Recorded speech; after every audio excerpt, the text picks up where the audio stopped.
beginning of the Pacific War, the Imperial Japanese Navy did not merely believe it controlled the skies. It had every reason to think it did. When Japan struck Pearl Harbor in December 1941, its naval aviators were not inexperienced recruits rushed into combat. They were the product of one of the most selective pilot training systems in the world. Years of brutal filtering ensured that only a small fraction of candidates ever earned their wings. Those who survived the process were disciplined, confident, and combat-tested. Many Japanese pilots had already flown real combat missions over China long before the United States entered the war. They had engaged enemy aircraft, conducted long-range escort missions, and learned how to fight and survive in the air. In contrast, much of the American naval aviation force was still transitioning from peacetime training to wartime realities. This asymmetry mattered. At the center of Japan's early dominance was an aircraft that fundamentally reshaped aerial combat in the Pacific, the Mitsubishi A6M-0. The Zero was unlike anything the Americans had encountered. It was exceptionally light, extraordinarily maneuverable, and possessed a range that allowed Japanese pilots to escort bombers deep into enemy territory. Its design philosophy was ruthless. Remove anything that did not directly contribute to performance. Armor was sacrificed. Self-sealing fuel tanks were largely absent. Pilot protection was minimal. The result was an aircraft that could outturn, outclimb, and outfight nearly every Allied fighter it faced in 1941 and early 1942. Early battles confirmed Japan's confidence. Over the Philippines, Wake Island, Malaya, the Dutch East Indies, and vast stretches of the Pacific, American and Allied pilots flying aircraft like the F-4F Wildcat and the P-40 Warhawk suffered heavy losses. In one-on-one engagements, American fighters struggled to survive. Many pilots were shot down before they could even identify the attacking aircraft. To Japanese aviators, the lesson seemed unmistakable. American fighters were inferior machines, flown by underprepared pilots. The Zero, by contrast, was proof that Japanese engineering and doctrine were superior. In the ready rooms and briefing halls of the Imperial Japanese Navy, confidence hardened into certainty. That certainty became doctrine. Japanese air doctrine placed immense value on the individual pilot. Skill, instinct, and experience were everything. The airplane was an extension of the man, not a system in itself. In this worldview, technological shortcuts such as heavy armor or redundant safety features were seen as weaknesses. A superior pilot in a superior aircraft would always prevail. This belief carried an unintended consequence: arrogance. By mid-1942, Japanese pilots openly dismissed American aircraft as clumsy and overweight. Reports described U.S. fighters as slow, unresponsive, and incapable of matching Japanese maneuverability. Even when American pilots adapted tactics to survive, such as avoiding turning fights and relying on teamwork, many Japanese aviators interpreted this as fear rather than strategy. Intelligence reports began circulating within the Japanese Navy about a new American naval fighter under development. It was said to be larger than the Wildcat, heavier, powered by a massive engine, built with stronger structure and better protection for the pilot. To many Japanese pilots, this sounded almost laughable. A bigger fighter meant more weight meant less agility meant defeat. In their minds, the Americans were doubling down on a flawed philosophy. Instead of learning from the Zero, they were building something even further removed from what Japanese pilots considered a true fighter. The aircraft had a name, though few in Japan paid it serious attention at the time: the Grumman F6F Hellcat. Within Japanese naval circles, the Hellcat was not viewed as a future threat. It was viewed as evidence that American designers still did not understand Pacific air combat. A powerful engine and rugged construction were no substitute for finesse, or so they believed. What the Japanese failed to grasp was that the United States was fighting a fundamentally different kind of war. American naval aviation did not revolve around individual duels. It revolved around systems: radar-guided interception, coordinated formations, carrier task forces operating as integrated machines, and perhaps most critically, an industrial base capable of producing aircraft, engines, spare parts, and trained pilots on a scale Japan could not match. While Japan refined the art of the elite pilot, the United States refined the art of replacement. American engineers were not trying to build a Zero. They were trying to build an aircraft that an average pilot could survive in, learn in, and win in as part of a team. They wanted durability, firepower, and reliability. They wanted a fighter that could take damage, return home, and fly again the next day. The Hellcat was the embodiment of that philosophy. But in 1942, none of this worried Japan. Victories continued to reinforce old assumptions. The Zero still dominated many engagements. American pilots still struggled to adapt, and Japanese leadership remained convinced that the qualitative edge of their airmen would compensate for any material disadvantage. This confidence shaped critical decisions. Pilot training standards were kept extremely high, but output remained low. Veteran pilots were sent back into combat repeatedly rather than rotated out to train replacements. Experience was hoarded, not multiplied. Losses, when they occurred, were absorbed quietly, with the belief that Japan's best men would always prevail. The United States, meanwhile, was learning. Every encounter with the Zero was analyzed. Every loss was studied.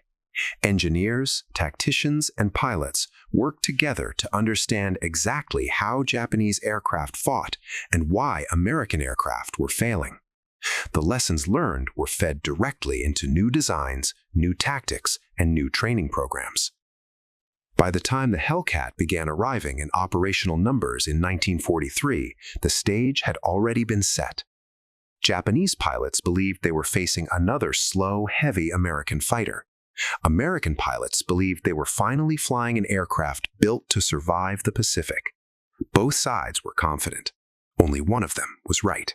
And when the Hellcat finally met the Zero in sustained combat, the balance of air power in the Pacific would shift with a speed and violence that shocked even the most experienced Japanese aviators. By mid-1942, the war in the Pacific had entered a strange and dangerous phase. On the surface, the United States Navy was recovering from the shock of Pearl Harbor. New carriers were entering service, shipyards were working around the clock, American industry was awakening. But in the air, especially over the vast stretches of the Pacific Ocean, the balance of power still leaned heavily toward Japan. The Mitsubishi A6M0 remained the dominant fighter of the theater. Lightweight, extremely maneuverable, with long range unmatched by any American aircraft at the time, the Zero had carved a reputation that bordered on myth. Japanese naval pilots, many of them veterans of China and early Pacific victories, believed they were flying the finest carrier fighter in the world. And for a time, they were not wrong. American pilots flying Wildcats had learned painful lessons. They avoided turning fights. They relied on teamwork, altitude, and discipline to survive. Victories came, but they were costly. Every engagement felt like a gamble.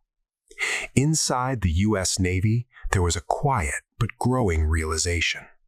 This war would not be won by tactics alone. It would be won by design. By late 1941, even before Pearl Harbor, the U.S. Navy already knew the F-4F Wildcat was a stopgap. It was rugged, it was reliable, but it was not the future.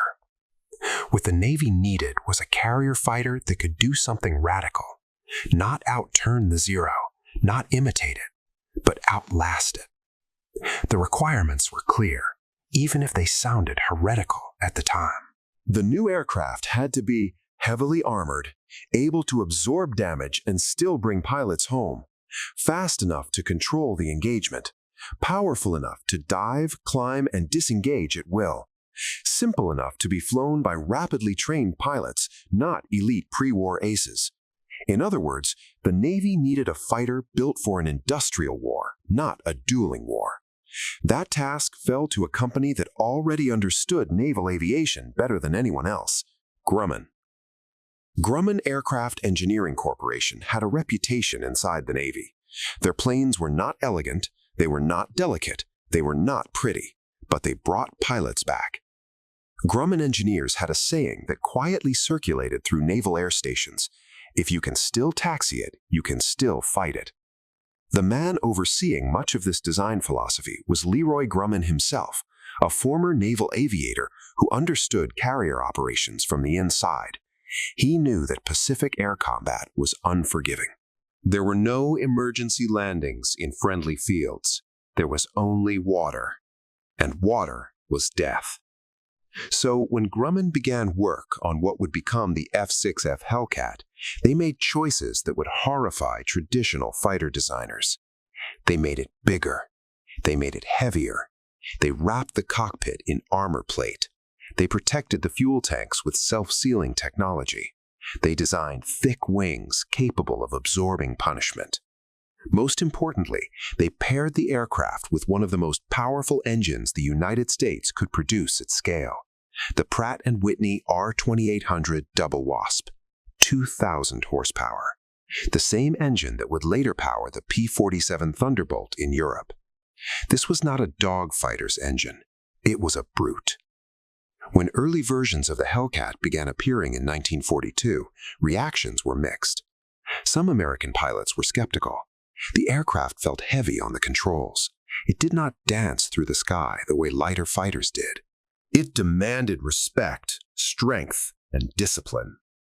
But when intelligence reports filtered back from encounters with Japanese pilots, a different reaction emerged on the other side. Japanese aviators who saw the Hellcat for the first time were not impressed. Compared to the sleek Zero, the Hellcat looked bulky. Its broad wings and thick fuselage gave it the silhouette of a machine built for hauling, not finesse. Japanese pilots referred to it dismissively as slow, clumsy, unrefined. Some even believed it was simply another American attempt to imitate Japanese design and fail. This misjudgment would prove catastrophic. What Japanese pilots could not see from a distance was what mattered most. The Hellcat was not designed to win a turning contest. It was designed to control the fight. In a dive, the Hellcat accelerated faster than the Zero and held together structurally at speeds that would tear Japanese fighters apart. In a climb, its raw horsepower allowed it to regain altitude quickly, especially at medium and low altitudes where many Pacific engagements occurred. Its 6.50 caliber machine guns delivered overwhelming firepower, capable of destroying lightly armored Japanese aircraft in seconds. And when hit, the Hellcat did something the Zero almost never could. It survived. Pilots returned with wings shredded, fuselages punctured, engines leaking oil, and still landed safely on carriers rolling in heavy seas. Each survival meant something far more important than a single aircraft saved. It meant experience preserved. This was the variable that Japanese planners had dangerously underestimated. Japan entered the war with a small cadre of elite naval aviators. They were superbly trained, but their training pipeline was long, complex, and rigid. Losses could not be easily replaced. The United States approached the problem differently. American training emphasized standardization, procedures, and survivability. Pilots were not expected to be individual aces. They were expected to operate as part of a system. The Hellcat fit this philosophy perfectly. It forgave mistakes. It allowed inexperienced pilots to survive their first combats. It turned training into multiplication. Every pilot who lived to fly another day made the system stronger. Every Japanese pilot lost made their system weaker. This imbalance would not be visible immediately, but it was already in motion. The Hellcat officially entered combat in 1943. Not too early, not too late. By then, American intelligence had dissected captured Zero fighters. Tactics had been refined, carrier coordination had improved dramatically. The Hellcat did not arrive alone. It arrived as part of a fully mature naval machine. Carrier task forces operated with layered air defense. Radar provided early warning. Fighter direction officers guided Hellcats into position long before Japanese pilots saw their enemy. The Zero, once the predator, increasingly found itself reacting rather than initiating. And for the first time, Japanese pilots began encountering an American fighter that did not fear them. Early encounters did not produce headlines. There was no single dramatic moment where the Zero was instantly dethroned. Instead, the change was subtle. Engagements that once ended in Japanese victories now ended inconclusively. American pilots returned more often. Japanese losses slowly increased. The Hellcat was doing exactly what it had been designed to do: not win glory, but win the war, one engagement at a time. The pilots who once laughed at it would soon learn the cost of that laughter, and the Pacific skies were about to become very quiet for Japan. By 1943, the Hellcat was no longer an experiment. It was now a presence. And its presence began to reshape the air war over the Pacific in ways that were not immediately visible on maps, but were devastatingly clear in pilot reports and loss statistics. For Japanese naval aviators, something had changed in the rhythm of combat. Encounters that once followed familiar patterns now felt unpredictable. The American fighters were no longer easy to intimidate or lure into turning duels. They attacked with confidence, broke off at will, and returned in numbers that seemed endless. This was not accidental, it was structural. The U.S. Navy had reorganized its carrier air groups around the Hellcat's strengths. Pilots were trained to fight in coordinated sections, not as lone hunters. They used altitude, speed, and mutual support as weapons just as lethal as their guns. The Hellcat's performance allowed them to dictate when a fight began, and more importantly, when it ended. Japanese pilots quickly realized that chasing a Hellcat downward was a mistake. The American fighter could dive faster and retain control at speeds that pushed the Zero to its limits.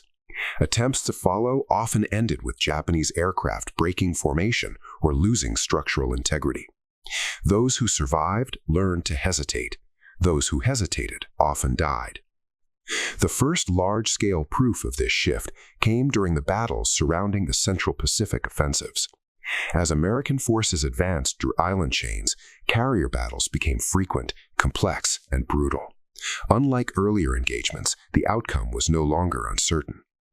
The Hellcat began to rack up victories, not through individual heroics, but through repetition. One interception followed another. One Japanese strike package failed, then another. The losses accumulated quietly, relentlessly. Inside the cockpit, American pilots began to trust their aircraft completely.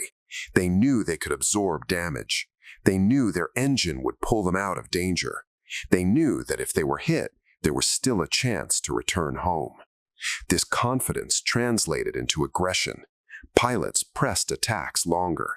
They stayed in the fight. For Japanese aviators, the psychological balance inverted. Every engagement now carried a sense of risk that had once belonged to the Americans. The Zero was still maneuverable, still dangerous in skilled hands, but it had lost its aura of invincibility. And there was another factor the Japanese command struggled to confront. The quality of their pilots was changing. Early in the war, Japan's naval aviation elite had been irreplaceable. Years of training produced masters of aerial combat, but those pilots were being lost, one by one, and their replacements were not the same. Training programs were shortened. Fuel shortages limited flight hours. Combat experience became something pilots gained only after being thrown into battle. The Hellcat accelerated this decline. It did not need to outfly Japan's best pilots. It only needed to survive them. Every time an experienced Japanese aviator was lost to a Hellcat, the imbalance deepened. Meanwhile, American squadrons rotated pilots home, preserved veterans as instructors, and fed a continuous stream of trained replacements into the system. The result was asymmetry. Japan was bleeding skill. America was multiplying it. This imbalance reached a critical point during one of the largest air battles in naval history. In June 1944, as American forces moved toward the Mariana Islands, the Japanese Navy committed what remained of its carrier aviation to a decisive counterstrike. Their goal was simple: destroy the American carriers or lose the war. What followed became known among American pilots by a name that revealed everything about the outcome: the Great Marianas Turkey Shoot. Wave after wave of Japanese aircraft approached the American fleet. Hellcats rose to meet them. Guided by radar and fighter direction officers, they intercepted the attackers long before they reached their targets. The results were devastating. Japanese aircraft were destroyed in staggering numbers. Many were shot down before ever seeing an American carrier. Others were lost to anti-aircraft fire after being broken and disorganized by Hellcat attacks. For the first time, the destruction of Japanese naval aviation occurred on a scale that could not be hidden, denied, or explained away. The Hellcat was at the center of it. Pilots like David McCampbell emerged not as lone legends, but as symbols of a system that worked. McCampbell's victories were extraordinary, but they were also repeatable. Other pilots achieved similar success. The machine made it possible. After the Marianas, Japanese carrier aviation was effectively shattered. They still had aircraft, they still had carriers, but they no longer had the trained pilots needed to use them effectively. From that point on, the Hellcat's role evolved. It was no longer just an air superiority fighter. It became an executioner. Hellcats escorted bombers, strafed airfields, destroyed aircraft on the ground, and hunted anything that still flew. Japanese resistance grew more desperate. Kamikaze tactics emerged not as a strategy of strength, but as an admission of collapse. And even then, Hellcats were there, intercepting, destroying, and protecting the fleet. By the end of the war, the numbers told a story that no propaganda could erase. Over 5,000 Japanese aircraft destroyed. A kill ratio approaching 19-1. An entire naval air arm erased in less than 2 years. The pilots who once laughed at the Hellcat were gone. And the skies over the Pacific belonged to America. The war in the Pacific had entered a new phase. The question was no longer whether American air power would dominate the skies. That had already been answered. The question now was how completely Japan's remaining strength could be dismantled, and how fast. The Hellcat was central to that answer. As U.S. forces pushed closer to the Japanese home islands, the Hellcat transitioned from a weapon of air superiority into a tool of systematic destruction. Its missions expanded beyond dogfighting. It now hunted infrastructure, logistics, and morale. Airfields became prime targets. Hellcats swept ahead of bomber formations, attacking Japanese air bases at dawn, catching aircraft on the ground, destroying fuel dumps, and strafing maintenance crews. Japanese pilots often found their planes destroyed before they could even take off. Those who managed to get airborne faced Hellcats already positioned above them. This shift had a profound psychological effect. Japanese pilots no longer prepared for combat with confidence. They prepared with resignation.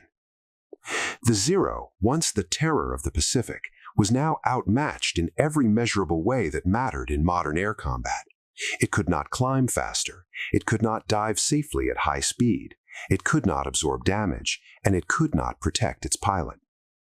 The Hellcat, by contrast, was unforgiving. Its 6.50 caliber machine guns delivered concentrated firepower.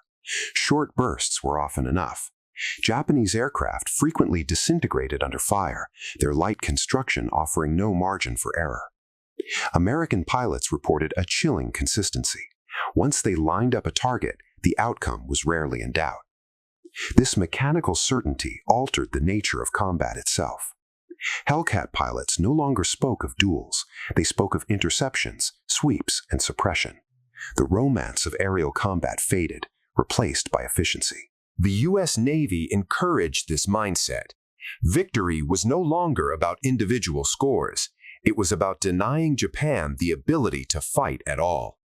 This philosophy became brutally clear during operations in the Philippines. As American forces returned to the archipelago in late 1944, Japanese air power attempted one last sustained resistance. Hellcats met them head-on. The result was a one-sided campaign of attrition. Japanese aircraft losses mounted daily. Replacement pilots arrived with minimal training. Some had fewer than 100 flight hours. Many had never landed on a carrier. They were thrown into combat against Hellcats flown by veterans with dozens of missions behind them. The outcome was predictable. In desperation, Japan turned increasingly to kamikaze attacks. This was not a sign of fanatic confidence, but of strategic exhaustion. Conventional air combat had failed. The Hellcat had made sure of that. Even then, Hellcats were tasked with intercepting suicide aircraft before they reached the fleet. Pilots flew relentless patrols, often under intense pressure, knowing that failure meant catastrophic losses below. Once again, the aircraft's design proved decisive. The Hellcat's stability made it an excellent gun platform. Its durability allowed pilots to press attacks closer than they otherwise could. Many kamikaze aircraft were destroyed just seconds before impact. Each interception saved lives. Each success reinforced the Hellcat's reputation as the Navy's shield. Behind the scenes, the contrast between the two nations grew starker by the month. American factories continued to produce Hellcats in staggering numbers. Pilots rotated home, trained replacements, and returned to combat. Lessons learned in one battle were incorporated into doctrine almost immediately. Japan had no such system. Aircraft production struggled under bombing. Fuel shortages worsened. Training programs collapsed under the weight of necessity. The air war became a funnel that consumed what little remained of Japan's experienced aviators. By 1945, the imbalance was absolute. When American carriers operated off the coast of Japan itself, Hellcats flew with near impunity. Japanese interceptors rose sporadically, often in poorly coordinated groups, and were swiftly destroyed. For American pilots, the war had become grimly routine. For Japanese pilots, it had become nearly impossible. The Hellcat had not merely defeated the Zero, it had exposed the deeper truth of the conflict. That modern war was no longer decided by daring alone. It was decided by systems, by production, by training, by survivability, by the ability to replace losses faster than the enemy could endure them. The Hellcat embodied all of these principles. And as the war neared its end, its legacy was already clear. It was not the most elegant fighter of the war. It was not the most graceful. It did not inspire awe at first glance. But it did something far more important. It worked.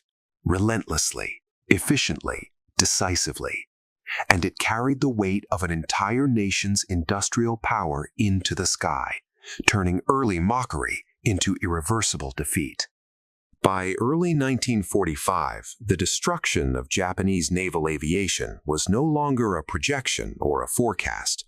It was a documented reality, visible in operational reports, pilot rosters, and the increasingly desperate measures taken by Japan's high command. The Grumman F6F Hellcat stood at the center of that collapse. At this stage of the war, Hellcat pilots were no longer measuring success solely in enemy aircraft destroyed. They were measuring silence, empty skies, airfields that no longer launched fighters, radio intercepts that revealed confusion instead of coordination. The Japanese Navy, once the most sophisticated carrier force in the world, had effectively ceased to exist as an offensive air power. This outcome was not sudden, it was cumulative. Every Hellcat victory removed more than an airplane. It removed training hours that could not be replaced. It removed experience that could not be transferred. It removed confidence that could not be rebuilt. Japanese training pipelines had been hollowed out. Early war pilots had received years of preparation. By 1944, many replacements were rushed through abbreviated programs, sometimes skipping carrier qualification entirely. Fuel shortages forced pilots to train in simulators or not at all. American intelligence was aware of this deterioration. Combat reports began to note the growing inexperience of enemy pilots. Japanese fighters flew predictable patterns. They broke formation under pressure. They failed to exploit fleeting advantages. These were not tactical mistakes. They were symptoms of institutional collapse. Hellcat pilots exploited this ruthlessly. But even as victories mounted, American airmen were not blind to the cost. They understood that their advantage was not born of individual superiority alone. It was built on an industrial system that allowed them to survive mistakes that would kill their enemy. The Hellcat was central to that margin. Its armor protected pilots from head-on fire. Its self-sealing fuel tanks reduced catastrophic losses. Its rugged airframe absorbed damage that would have shredded lighter aircraft. Many American pilots returned to their carriers with wings shot through, engines leaking oil, control surfaces damaged, yet still flying. They lived to fight again. Japanese pilots rarely did. This disparity had consequences far beyond the air war. As Japanese air cover vanished, American naval and amphibious operations faced less resistance. Carrier task forces operated closer to hostile shores. Bombers struck deeper targets. Supply lines flowed with increasing confidence. The Hellcat did not win these battles alone, but it made them possible. Nowhere was this more evident than during the final campaigns of the Pacific War. During operations around Iwo Jima and Okinawa, Hellcats flew constant patrols, intercepting aircraft, escorting bombers, and attacking ground targets. Their presence reduced the effectiveness of Japanese air attacks, even as kamikaze missions intensified. Every intercepted aircraft meant fewer ships damaged, fewer sailors killed, fewer operations delayed.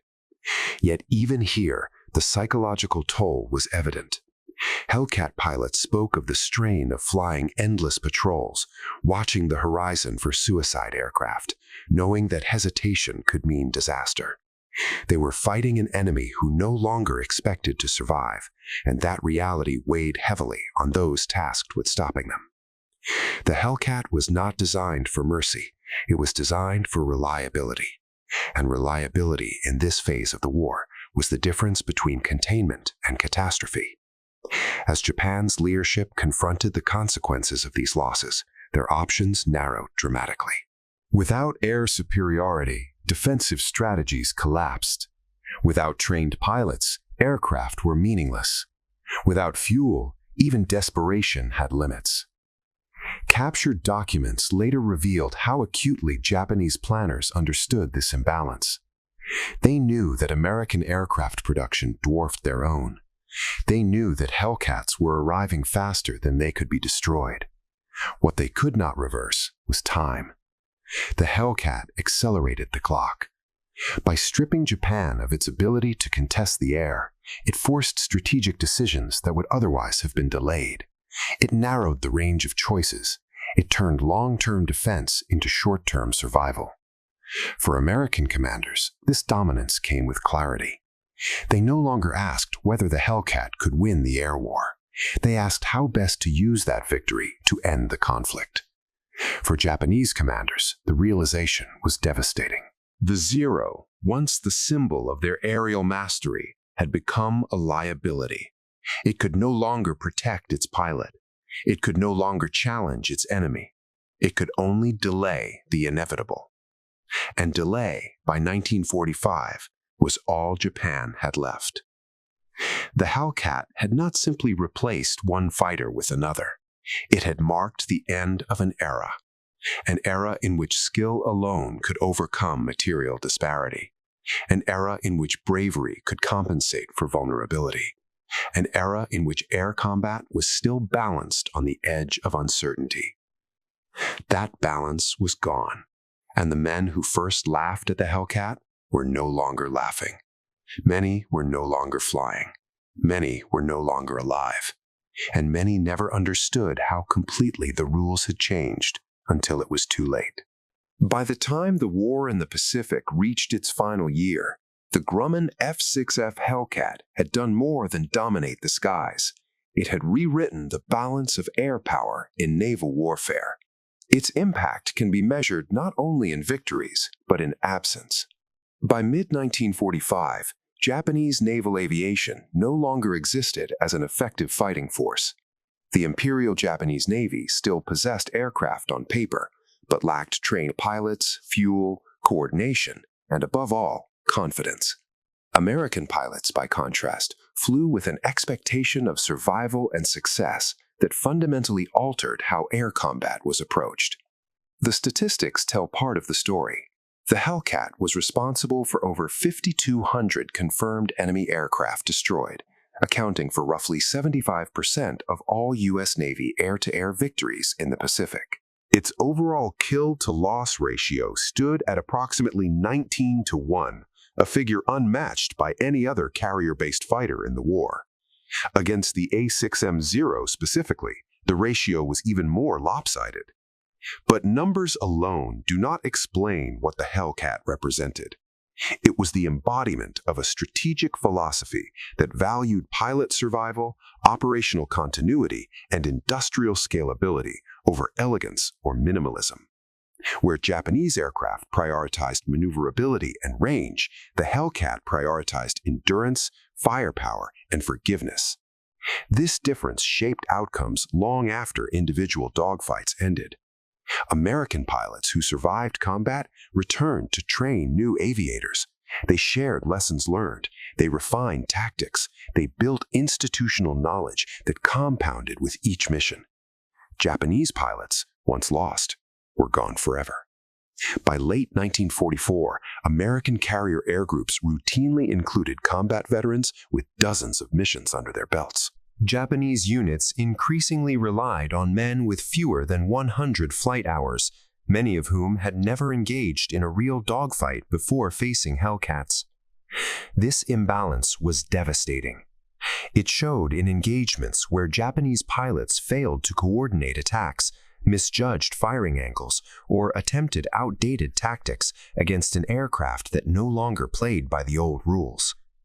The Hellcat did not merely counter Japanese doctrine, it exposed its fragility. The psychological effect was profound. Captured Japanese pilots and intelligence reports repeatedly referenced the Hellcat as an aircraft to be avoided. Its silhouette alone altered behavior. American pilots noted enemy fighters breaking off attacks when Hellcats appeared, even when numerical advantage favored the Japanese. This was fear, earned through repetition. Behind the scenes, American industry ensured that this pressure never relented. Between 1943 and 1945, over 12,000 Hellcats were produced. Replacement aircraft arrived faster than losses could accumulate. Damaged planes were repaired. Squadrons rotated without losing combat effectiveness. For Japan, each loss compounded scarcity. Fuel shortages worsened. Aircraft sat idle. Training programs collapsed under resource strain. By early 1945, many Japanese air units existed only nominally.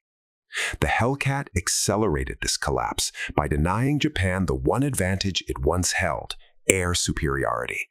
And air superiority in a naval war is everything. Without it, fleets cannot maneuver safely. Supply lines become vulnerable. Amphibious landings become inevitable. Defensive strategies fail. The Hellcat cleared the skies not for glory, but for inevitability. As American forces closed in on the Japanese home islands, the strategic consequences of this dominance became undeniable. Operations such as the Battle of the Philippine Sea, the Leyte Gulf Campaign, and later strikes against the Japanese mainland would have been impossible without air control. The Hellcat made that control routine. Even as newer aircraft entered service, including the F-4U Corsair, the Hellcat remained the backbone of carrier aviation. Its reliability under carrier conditions, ease of maintenance, and consistent performance made it indispensable. It was not flashy, it was dependable. And in war, dependability decides outcomes. The pilots who flew the Hellcat understood this. Many later remarked that the aircraft allowed them to focus on tactics rather than survival. They trusted their machine. That trust translated into aggression, confidence, and initiative. These qualities multiplied across squadrons, across carriers, across the Pacific. For Japanese aviation, the opposite occurred. Trust eroded. Risk aversion increased. Desperation replaced strategy. Kamikaze tactics emerged not from ideology alone, but from strategic exhaustion. Conventional air combat was no longer viable. The Hellcat had made it so. By the time the war ended, the Imperial Japanese Navy Air Service had effectively been erased. Its experienced leadership was gone. Its training institutions were shattered.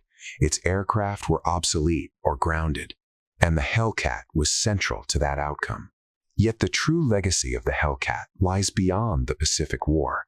It demonstrated that air superiority is not solely about aircraft performance, but about systems, about production, training, logistics, doctrine, and survivability working in unison. It showed that winning the air war requires more than bravery or skill. It requires the ability to sustain victory. This lesson would shape American military planning for decades. Modern carrier aviation, pilot training pipelines, aircraft design philosophy, and force projection all trace elements of their lineage back to the Hellcat's success. The pilots who once laughed at it never imagined this. They saw only its bulk, its weight, its lack of elegance. They did not see the factories behind it.